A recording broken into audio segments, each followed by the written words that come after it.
የለም ቤት አይደለም የመጣሁት እህቴ ጋር ነው የመጣሁት። ስለአንተ ቤትነት አይመለከተኝም። እቃና ንብረትን ከሆነ ይዘህ መውጣት ትችላለህ። ኖባት ተረጋጋና አውራ። በተረጋጋ መንፈስ ብናወራ ከዚህ ጋር ነው የምረጋጋው። ከእኔ በጣም እየቀለዳችሁ ነው እናንተ። በጣም ቀልድ ላይ ናችሁ። በተረጋጋ ሰው አይደለም በሽኩክ ምንም ነገር ያልኳት ነገር የለም።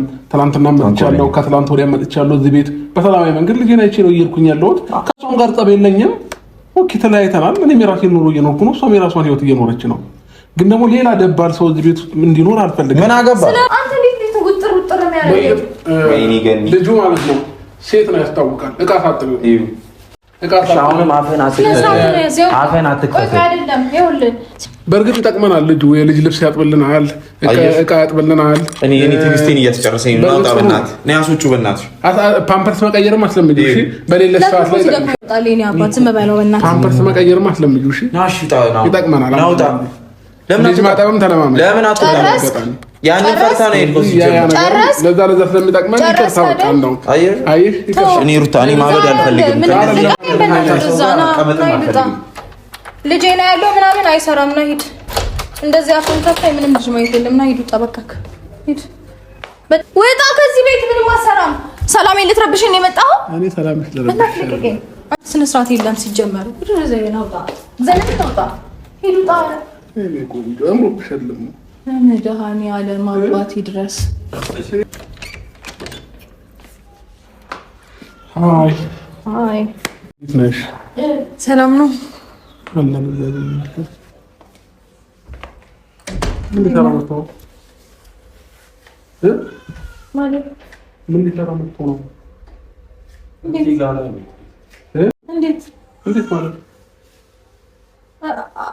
ይልኩ ነው ዘመዴ እኮ ነው። ቤልም ይሁን ማንም ይሁን የቤት ኮን የለቀኩት የማንም ወጣት ይወርምታ ቤቱን እንትን እንዲለበስ ሳይሆን አንቺና ልጅሽ እንድትኖሩበት ነው አይደል? እንዴ ጃምፖ ዛሬ ወጣት ይሁን ወጤጋ ነው አይገባኝም። ዘመድ ነው ወንድሜ ነው እኮ እዚህ ቤት ላይ ምን ይሰራል ያልኩሽ እኮ መምጣት የለበትም እዚህ ቤት ላይ ገባሽ። ቆይ አንተ ወንድሞች መጡ ለምን መጣችሁላቸው አይባልም ሩታ ማንም እንዳይመጣብኝ ብለሻል። ከዚህ በኋላ እኔም ማንም አላመጣብሽም ብዬሻለሁኝ። ተነጋግረን ጨርሰን የዘጋነው ጉዳይ መሰለኝ። ማንም እንዳይመጣ ማለት ጭራሽ ዘመድም ጎረቤትም ወዳጅም አይመጣም ማለት ነው። ማን እንዲከባከባት ነው? እሱን ግን ላየው አልፈልግም እዚህ ቤት ገባሽ። እዚህ ቤት ውስጥ ይሄን ልጅ ማየት አልፈልግም። ተረዳሽ? ስለዚህ ነው ወጣ አልወጣም። ለማን ጥያት ነው የምወጣው? ለአንተ ጥያት ነው የምወጣው? ማየው ነገር ነው እያደረክ ያለው ደፋር። ይኸውልሽ እኔ እና አንቺ ጨርሰናል አይደለ? ሲጀመር ምን ልታረግ ነው? እኔ የመጣሁት ልጄን ለማየት ነው እኮ። ልጄን ለማየት ከሆነ እኮ ጭቅጭቅ መፍጠር አይጠበቅብንም። እኔ ስመጣ ግን እሱን ማየት አልፈልግም ነው ያልኩሽ። አንደርስታንድ አልኩሽ። አይኑን ማየት አልፈልግም። እኔ ደግሞ የትም አልሄድም። አብራ እህቴ ነች። እኔ ነኝ የምንከባከባት። ማንም ስለሌለ እኔ ነኝ። አይመለከትም። ልጄን ማየት ወጣለሁ። አብራ እኮ እኔ ቤት አንደኛ ወጣ እቀመጣለሁ። እሷን ማንም አይንከባከባትም ከኔ ውጭ። ልጄን ማየት የፈለከው ገብተህ እሱንም ወይ ይዛ ወጣችሁ ምናምን እዚህ ቤት ውስጥም አታየውም ከፈለክ አልወጣም። ጭቅጭቅ ይኸውልህ እኔ ከማንም ጋር መጨቃጨቅ አልፈልግም እኮ የመጣኸው ካልሆነ ልጁ አለ ተኝቷል። እዚህ ቤት ውስጥ ሌላ ሰው ማየት አልፈልግም። በቃ አማርኛ ግልጽ አማርኛ እኮ ነው በቃ ማለት ነው። ቆይ አብሶ ደግሞ እሱን ማየት አልፈልግም። አንተ ብሮ ከኔ ችግር እንደፈናልሽ መብቴ ነው እኮ ፐርሰናል ችግር አለበት። መብቴ ነው እህት ወንድሞቼ ማምጣት ወይ ማምጣት መብቴ ነው። አንተ አትከለክለኝም እንዴ? ዝም አልኩህ። አበዛኸው። ሰላም ልትጨቀጭቀኝ የፈለከው ወይ መጣሁ ልትጨቀጭቀኝ ነው ወይስ ልጁን ለማየት ነው? ምንድነው ፐርፐዝ? አንዴ አዳምጪኝ። ቤቱን ስተውልሽ የትኛውም ልጁን አውጪውና ውጪ ወጣጤ ዘሎ እንዲገባበት አይደለም። ማን ነው ወጣጤ የምትለው አንተ? ገባሽ? ያንተ ተረጋጋ እንጂ የምታወራውን ነገር እያወቅህ እንጂ አብራ ሰምተኛ አክብሬ ነው ዝም ያልኩህ። እስካሁን እህቴ ያለች ዞር በል እንዳነገኝ። መውጣት ካለብህ ውጣ። ወጣል ከህይወቷን አልወጣ ያልኩህ አይደለ? እሱን ደግሞ ነው ያሳያል። አሁን እየመጣ አትበልበል። ልጅህን የማይከፈለክ ይዘህ ውጣ። አይታችሁ ይዘሽው ትመለሻለሽ። አለቀ። ሲምፕል ነው። እንደዛ አይደለም። በስነ ስርዓት ማየት ይችላል። ይምጣ። ምንም የከለከልኩት ነገር የለም። አይቶ ከልጁ ጋር ተጫውቶ የፈለገውን ታይም አሳልፎ መሄድ ይችላል። ግን ደግሞ ለምን ወንድሞችሽ መጡ ለምን ዘመድ አዝማድ እዚህ ቤት ውስጥ ተገኘ? ከገንዘብ ጋር ያላችሁን ግንኙነት የምታሻሽሉባቸውና የገንዘብ ነፃነት የምታገኙባቸው 9 መንገዶች። መግቢያ የገንዘብ ነፃነትን በጊዜ ተቋደሱና ጡረታም በጊዜ ውጡ። ጥይት ቢደቀንባችሁና ከገንዘብና ከህይወታችሁ ምረጡ ብትባሉ በእርግጠኝነት ገንዘባችሁን ሰጥታችሁ ህይወታችሁን ትመርጣላችሁ። በዕለት ተዕለት ህይወታችን ውስጥ አብዛኞቻችን ገንዘብን ከህይወታችን እናስበልጣለን። ስራ እየሰራን ገንዘብ እናገኝና የማያስፈልጉንን ነገሮች በመግዛት ተመሳሳይ ሂደት ውስጥ ወድቀናል። በሂደቱ ላይም ቅድሜ የምንሰጣቸውን ነገሮች መስዋዕት እናደርጋለን። በዚህ ቅልብጭ መጽሐፍ ውስጥ ወደ ገንዘብ ነፃነት የሚወስዳችሁን መንገድ ትማራላችሁ። በቅጥር ላይ ሳትመሰረቱ ጊዜያችሁን እንዴት መጠቀም እንደምትችሉ ትማራላችሁ። እግረ መንገዳችሁንም እስከዛሬ የነበረው የገንዘብ አጠቃቀማችሁ ግልጽ ይሆንላችሁና ራሳችሁን ከዚህ ቀደም ስለ ገንዘብ ታስቡ ከነበረው ነገር ታላቅቃላችሁ። አዲስ የገንዘብ ልምድ በማዳበርም ከብድር መውጣት ከፈለጋችሁ ቶሎ ጡረታ መውጣት ትችላላችሁ። በዚህ መጽሐፍ ውስጥ የሚከተሉትን ሐሳቦች ትማራላችሁ። ገንዘባችሁን እንድትቆጣጠሩ የሚረዳችሁን ቀላሉን መንገድ፣ ጡረታ ለመውጣት የሚቀራችሁን ጊዜ እንዴት እንደምታሰሉና ያጠራቀማችሁትን ገንዘብ የት ላይ እንደምታውሉት ትማራላችሁ።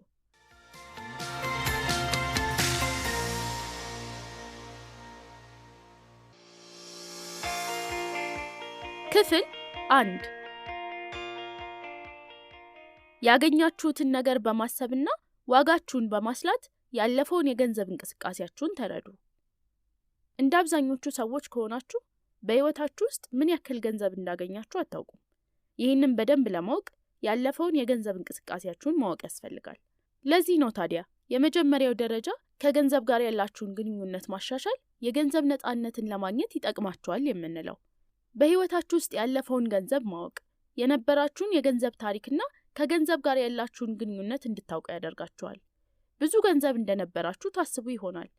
ይሄ የሆነው ግን በሌሎች ሰዎች ትደገፉ ስለነበር ነው። ወይም ደግሞ ብዙም ገቢ እንዳላገኛችሁ አድርጋችሁ በማሰብ ያለፈውን ገቢያችሁን ዝቅ አድርጋችሁታል። ለማንኛውም ከገንዘብ ጋር የነበራችሁን ታሪክ መረዳት ወደፊት የምታገኙት የገንዘብ መጠን ላይ ያላችሁን አመለካከት ይቀይራል። በመጀመሪያ በህይወት በቆያችሁበት ጊዜ ያገኛችሁትን አጠቃላይ ገንዘብ አስቡ። ይሄ ገንዘብ ከመጀመሪያው ደሞዛችሁ ጀምሮ በመጨረሻ እስካገኛችሁት ስባሪ ሳንቲም ድረስ የሚያካትት ነው። ከየት መጀመር እንዳለባችሁ ካላወቃችሁ የባንክ ስቴትመንቶችን በማውጣት በየዓመቱ ምን ያክል ገቢ እንዳገኛችሁ ማየት ትችላላችሁ። ይህንን ስትሰሩ ከቤተሰብ አባላት የምታገኙትን ስጦታ፣ የገንዘብ ሽልማት እንዲሁም ከስራ ውጭ ያገኛችኋቸውን ገንዘቦች መጨመራችሁን አትዘንጉ። ዋናው ግቡ ድምሩን ስትሰሩ እውነተኛና ትክክል እንዲሆን ማድረግ ነው። በህይወታችሁ ውስጥ ያገኛችሁትን ገንዘብ ካሰላችሁ በኋላ ሁለተኛው ደረጃ ያለፈውን የገንዘብ ሁኔታችሁን መረዳትና ዛሬ ላይ የቀራችሁን ገንዘብና ዋጋችሁን ማወቅ ነው። ዋጋችሁን ስታሰሉ አሴት ወይም እሴታችሁንና ሊያቢሊቲያችሁን ወይም ወጪያችሁን የምትጽፉበት የራሳችሁ ባላንስ ሺት ያስፈልጋችኋል። ሊኩዊድ አሴት የሚባለው ወደ ገንዘብ ሊቀየር የሚችል ነገር ሁሉ ነው። ይሄም ማለት በባንክ ሂሳቦቻችሁ ውስጥ ያሏችሁ ገንዘቦች፣ ያሏችሁ አክሲዮኖችና ቦንዶች ማለት ነው። ፊክስድ አሴት የሚባለው በኋላ ላይ ልትሸጧቸው የምትችሏቸው ትልልቅ ሀብቶች ሲሆኑ መኪናና ቤት ተጠቃሽ ናቸው። በመቀጠል ሊያቢሊቲያችሁን ወይም ወጪያችሁን አስሉ። እነዚህም ብድር፣ ዕዳና የሚከፈሉ ክፍያዎች፣ ለምሳሌ የመብራት፣ የውሃ፣ የምግብ፣ የመኪና ነዳጅ ናቸው። የእነዚህን ድምር ከእሴት ድምራችሁ ላይ ቀንሱት። እዚህ ጋር ያለው ቁልፍ መልእክት ያገኛችሁትን ነገር በማሰብና ዋጋችሁን በማስላት ያለፈውን የገንዘብ እንቅስቃሴያችሁን ተረዱ የሚል ነው።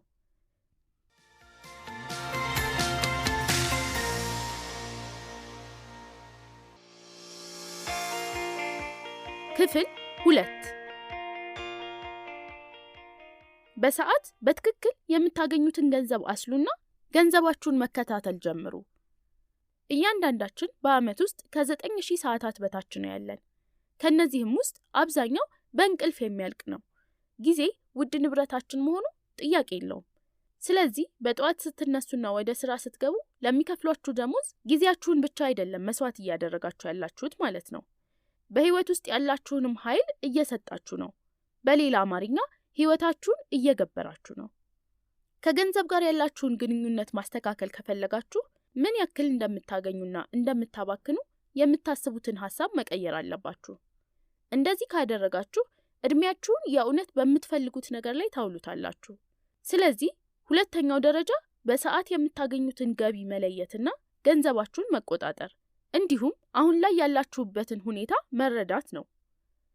ህይወታችሁን ከምታገኙት ገንዘብ ጋር ማመጣጠን ከፈለጋችሁ የምትሰሩትን ትክክለኛ ሰዓትና ያንን በመስራት ከስራችሁ ያገኛችሁትን ገንዘብ በማስቀመጥ በሰዓት ውስጥ የምታገኙትን ገንዘብ አስሉት። 3 አምድ ያለው ሰንጠረዥ አዘጋጁ። የመጀመሪያውን አምድ በሳምንት ውስጥ የምትሰሩባቸውን ሰዓታት አስቀምጡበት። ሁለተኛው ላይ በሳምንት ውስጥ የምታገኙትን ገንዘብ አስቀምጡ። መጨረሻ ላይ በስራችሁ ላይ ተመስርታችሁ ዝርዝር ነገሮችን አስቀምጡ። ለምሳሌ በሳምንት 40 ሰዓታት ሰርታችሁ የምታገኙት 1000 ብር ከሆነ በሰዓት 25 ብር ታገኛላችሁ ማለት ነው።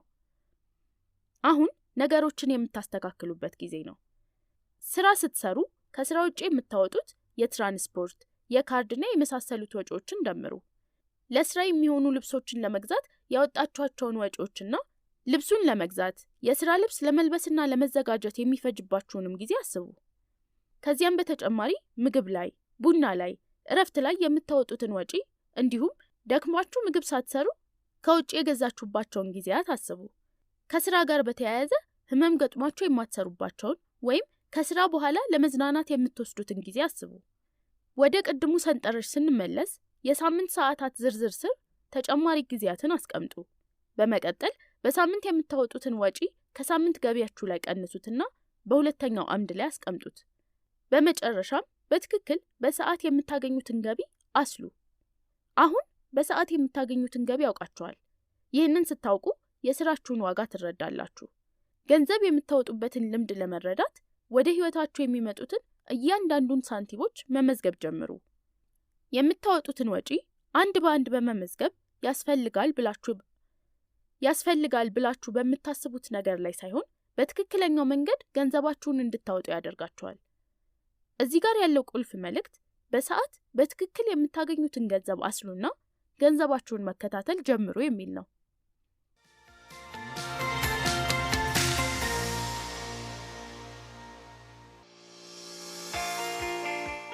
ክፍል 3 የወር ወጫችሁን ከፋፍሉ። የገንዘብ እንቅስቃሴያችሁንና የአንድ ሰዓት ገቢያችሁን ካወቃችሁ በኋላ አሁን ለውጦችን ተግባራዊ የምታደርጉበት ሰዓት ነው። አታስቡ፣ ገንዘባችሁን አንድ ጋር ማድረግ አይጠበቅባችሁም። ገንዘብን አንድ ጋር ማድረግ ለቅድ ቢመችም ግራ የሚያጋቡ ነገሮችን መተው አይቀርም። መልሱ በጀት ማስቀመጥ ካልሆነ ምን ሊሆን ይችላል? ቀላል ነው። ገንዘባችሁን በትክክል እንዴት እንደምታወጡት መረዳት አለባችሁ። ሶስተኛው ደረጃ የወር ወጫችሁን እንድትከፋፍሉ ይፈቅድላችኋል። ወጪዎቻችሁን ለእናንተ እንደሚመቻችሁ አድርጋችሁ ከፋፍሏቸው። የምግብ ወጫችሁን መከታተል ትፈልጋላችሁ እንበል። ባላችሁ የአኗኗር አይነት ላይ መሰረት በማድረግ እንግዶችን መጋበዝ፣ ለማብሰል መድከም ወይም መክሰስ ብላችሁ ተጨማሪ መክፈያ አስቀምጡላቸው። በትክክል የምታወጡትን ነገር ስትመዘግቡ በጣም ውድ ምግቦችን የመብላት ልምድ እንዳዳበራችሁ ልትረዱ ትችላላችሁ። ከዚያም በተጨማሪ ለቤት፣ ለትራንስፖርትና ለመዝናናት የሚሆን ወጪ የምታደርጉትን ገንዘብ መድቡ። በወር ውስጥ የምታወጧቸውን ነገሮች በምድብ ካስቀመጣችሁ በኋላ የመደባችኋቸውን ነገሮች በዝርዝር የምታስቀምጡበት ክፍል አዘጋጁ። በሰንጠረዡ የታችኛው ክፍል ላይ የገቢያችሁን ዝርዝር ማስቀመጫ ይኑራችሁ። ዝርዝሩም ውስጥ ደሞዝ፣ ቦነስ፣ ወለድና ሌላ የገቢ ምንጭን ልታስቀምጡ ትችላላችሁ። የወሩን የገንዘብ እንቅስቃሴያችሁን በተለያዩ ክፍሎች ለያይታችሁ ካስቀመጣችሁ በኋላ በወር ውስጥ በአጠቃላይ ከምታገኙት ገቢ ላይ አጠቃላይ የወር ወጫችሁን ቀንሱ። ወደ ሁሉም ቡድኖች የሚገባውን የገንዘብ መጠን ስታውቁ ትገረማላችሁ። ለምሳሌ የውበት መጠበቂያ ምርቶች ወጪ ራሳችሁን ሌላ የውበት ዕቃዎች መሸጫ ሱቅ ላይ ስታገኙት ግርምታችሁ ይለቃችኋል። ስለዚህ አሁን ነው ትክክለኛው ጨዋታ የሚጀምረው። ከሰራችሁት ስራ ላይ ያገኛችሁትን ገንዘብ ምን ላይ እንዳዋላችሁት ለመረዳት አንድ ነገር ላይ ያወጣችሁትን ገንዘብ በሁለተኛው ደረጃ ላይ በሰራችሁትና በሰዓት በምታገኙት ገንዘብ አካፍሉት።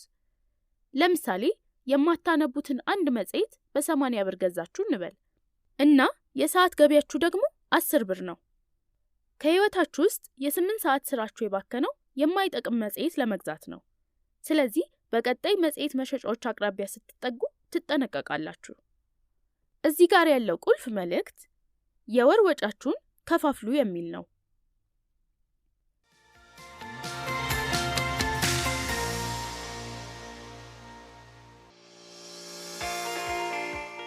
ክፍል 4 የምታወጡትን ገንዘብ በየዘርፉ ከፋፍሉት።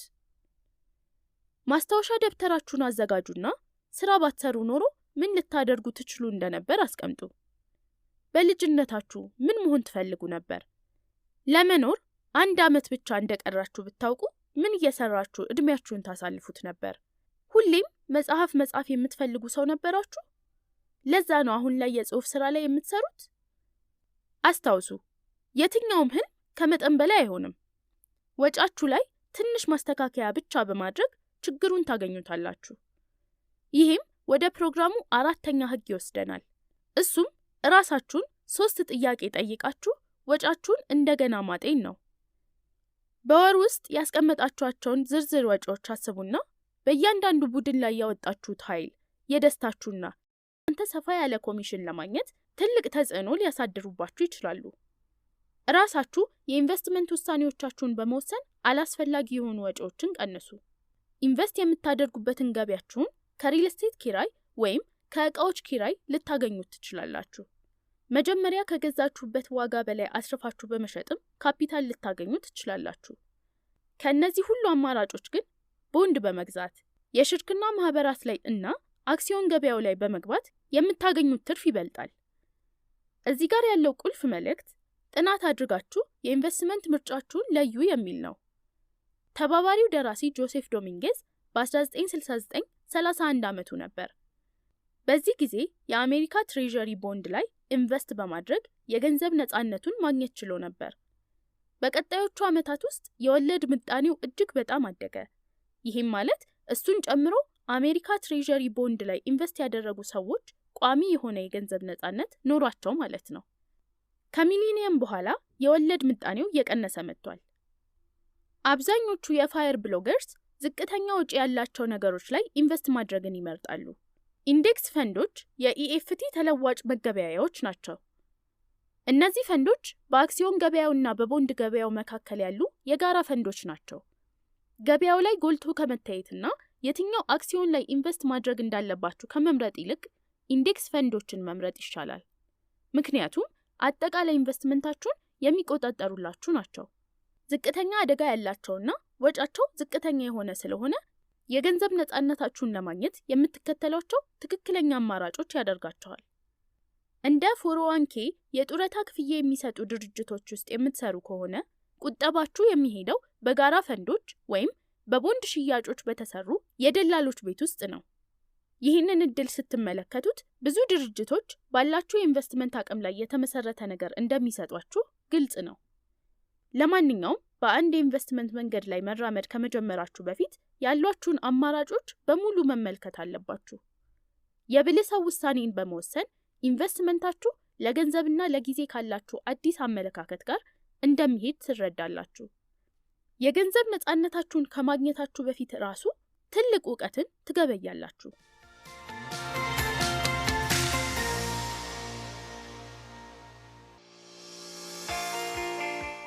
የመጨረሻ ማጠቃለያ፣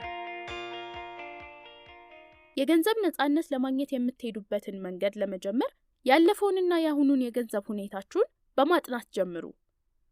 ከገንዘብ ጋር ያላችሁን ግንኙነት ማሻሻል ማለት ስራ በመስራት የምታገኙት ገንዘብ ከምታፈሱት አቅምና ጉልበት ጋር የሚመጣጠን መሆኑን መረዳት ነው።